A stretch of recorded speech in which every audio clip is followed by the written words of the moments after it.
Sabemos que una buena semaforización es sumamente importante, pero ¿cuáles son los parámetros o criterios que se toman en cuenta para la misma y cuáles son los estudios para establecerla? El parámetro más importante para determinar si un cruce debe ser semaforizado es la demanda de vehículos y peatones. O sea, cuando en un cruce existe una demanda de flujo que va en un sentido y igual a una demanda de cruce o similar en el otro sentido, se genera un conflicto de intersecciones, ¿no? Son intersecciones vehiculares y generalmente en esos puntos conflictivos también existe una demanda peatonal porque son los puntos en donde puedes cruzar caminando. Entonces se vuelve en un nodo vial a nivel que debe estar controlado por semáforos. ¿Qué sucede? El problema es que normalmente cuando una avenida requiere un semáforo en un cruce, también lo requiere en la siguiente y lo requiere en la siguiente, y entonces se genera una sucesión de cruceros semaforizados que forzosamente tienen que estar sincronizados entre sí. Es decir, que si yo paso y me toca verde en el primer semáforo, me toque en el segundo, me toque en el tercero, y tratar de sacar el flujo por la avenida más importante al mismo tiempo. Entonces se requiere que exista una demanda que lo justifique y principalmente se ponen en avenidas en donde puedan sincronizarse los semáforos, ¿no? ¿Qué más era la pregunta? Que los estudios para establecerla. Los estudios básicos son los básicos que la ingeniería de tránsito pide, que se llaman aforos vehiculares y aforos peatonales.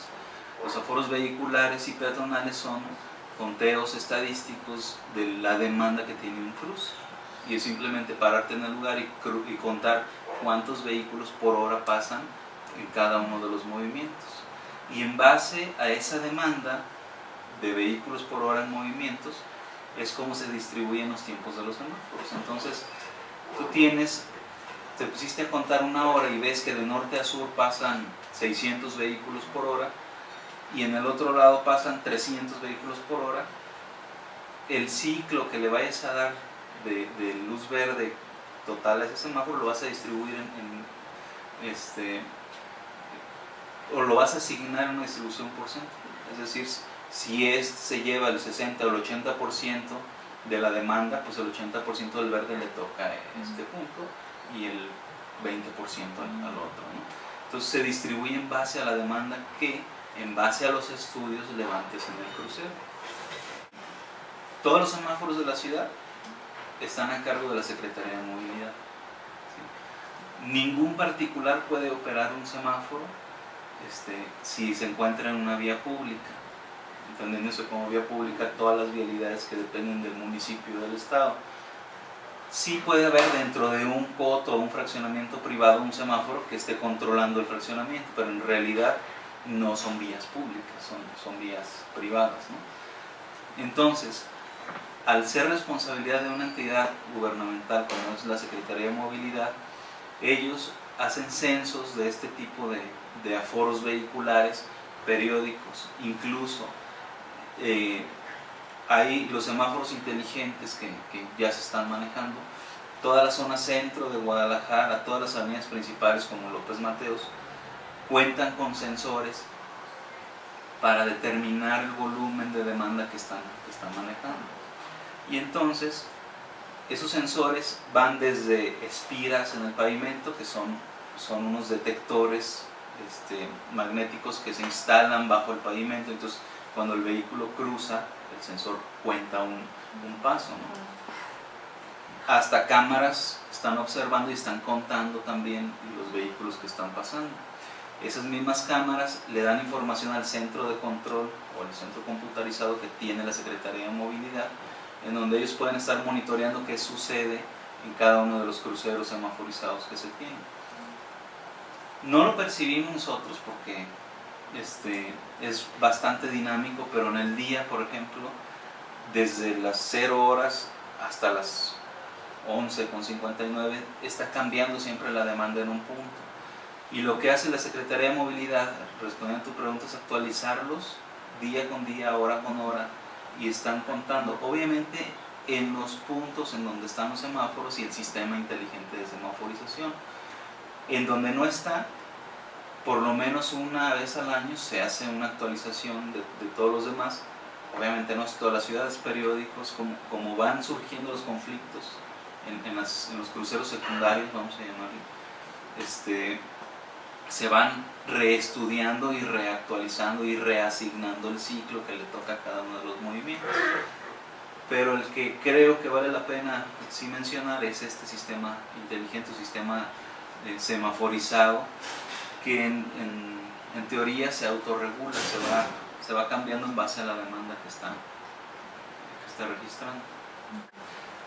De hecho, existe un instrumento que son los estudios de impacto vial, o los estudios de impacto urbano también aplican, que es en donde tú tienes que predecir qué es lo que sucede cuando estás haciendo ciudad o una nueva ciudad, ¿no? Y es lo que está sucediendo con muchos desarrolladores. Los desarrolladores llegan y escogen una porción de tierra enorme para vender vivienda, etc.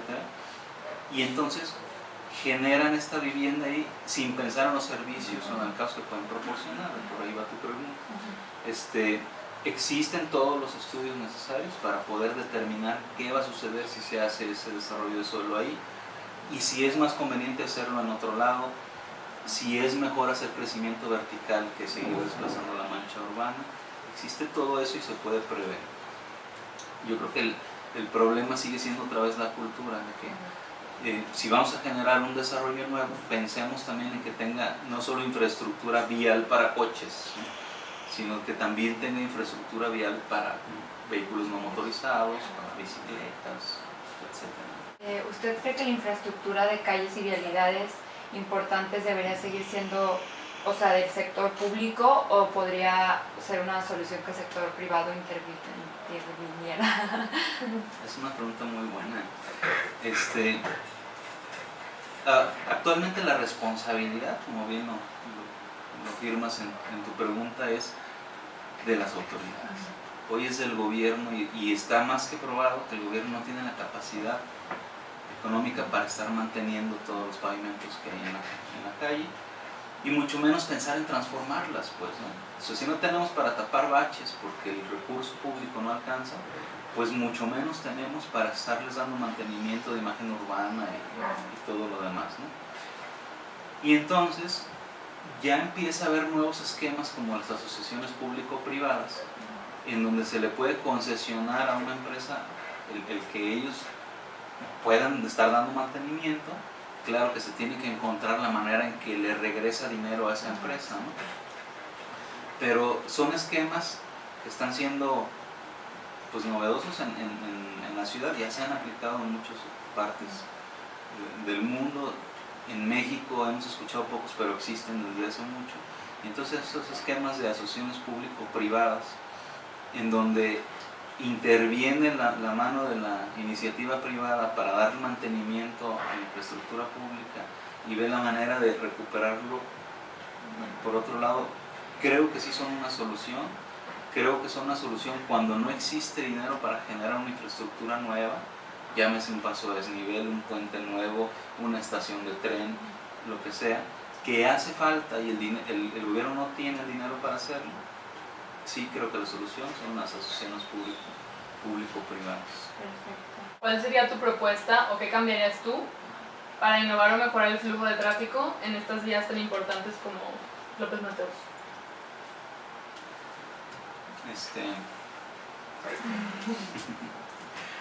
La única manera de mejorar el flujo de tránsito es desapareciendo a la mitad, ¿no? Ya tenemos una demanda, una sobrepoblación de vehículos y una demanda que sobrepasa la infraestructura existente. Y eso es porque le hemos dado bastante importancia a movernos en vehículo privado y menos a otros modos de movilidad. O sea, a estas alturas deberíamos estar repartiendo toda la demanda entre bicicletas, transporte público y vehículos privados, y seguimos todavía con una tendencia muy alta en vehículo privado y dejando a un lado los transportes no motorizados o amigables con el ambiente, ¿no? Pero bueno, lo que podemos hacer para mejorar este tipo de vialidades es precisamente ofrecer alternativas de desplazamiento sobre las mismas vías. López Mateos tiene la característica de que un trámite lleva un túnel en donde trae dos carriles por sentido, y a eso le llamamos flujo continuo, o carriles de flujo continuo, que están confinados a diferente nivel y que te permiten desplazamientos de largo itinerario. O sea, tú puedes ir en un viaje mediano o largo por esos carriles de flujo continuo y en teoría no detenerte hasta llegar a tu destino, ¿no? Y tiene arriba dos calles laterales de servicio. Esas calles laterales de servicio tienen toda la intención, como su nombre lo dice, de prestar el servicio de acceso a los predios que se encuentran bordando la avenida, ¿no? Entonces, los semáforos en teoría deberían de controlar únicamente las laterales de servicio o el flujo de bajo itinerario, ¿sí? Lo que pasa o lo que está mal es que vas por un túnel en tu largo itinerario y de repente sales y te encuentras con otros dos semáforos y entonces otra vez vuelves a bajar y luego entonces vuelves a salir y te encuentras con más semáforos. Entonces el primer punto es terminar lo que se tiene con el sentido de separar la calidad de los flujos, separar el flujo de largo itinerario contra el de corto itinerario que puede ir por arriba, que son los que tendrían que verse con los semáforos. Entonces una de las soluciones podría ser ya terminar el túnel de López Mateos y dejar la parte de la superficie de las laterales solo para el flujo de corto itinerario, en donde sí podrías pensar ya en que los semáforos pueden regularse y brindar una solución. El macrolibramiento pues tiene la finalidad de hacer que el flujo de largo itinerario no pase por López Mateos, ¿no? O sea, si tú vas de un punto de la ciudad muy lejano a otro, a una salida sobre López Mateos, podrías utilizar un libramiento o un macrolibramiento para no pasar y no congestionar este punto. Yo creo en mi personal apreciación, creo que la demanda más fuerte que tiene la avenida López Mateos en todos sus tramos es flujo de mediano itinerario y flujo del corto itinerario o flujo local, ¿sí?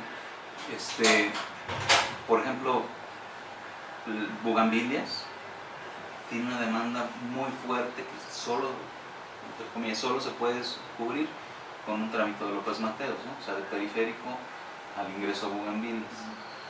Y pensar en macrolibramiento que te lleve mucho más lejos para poder usar y para poder llegar a Bugambilias, pues no resulta viable, ¿no? Y ya no se diga del periférico hacia adentro. Del periférico hacia adentro, pues es muy difícil pensar en rutas alternas a López Mateos para poder cubrir la demanda que está haciendo. Y otra vez, lo que le duele a López Mateos es que carga con flujos de largo itinerario, de mediano y de corto itinerario. Entonces, es viable el macrolibramiento porque nos puede quitar el transporte de carga de muy largo itinerario. Alguien que cruce la ciudad para ir a otro. Perdón por interrumpirte, ¿con largo itinerario te refieres a que es lejos la distancia que recorren? Es prácticamente cruzar toda la ciudad, ¿no? Ah, ok. Y el largo itinerario es, para que nos quede gráficamente más claro, todos los camiones que vienen de Manzanillo, por ejemplo, y van a Nogales, entonces tienen que cruzar forzosamente la ciudad o por lo menos llegar al periférico, rodear el periférico y salir, ¿no? Lo que hacen ahorita es, llegan al periférico, dan vuelta ahí por el ITESO, vienen de Manzanillo y toman un trámite de periférico y luego la avenida de Colón y siguen y salen hacia el otro lado, carretera Saltillo, por allá.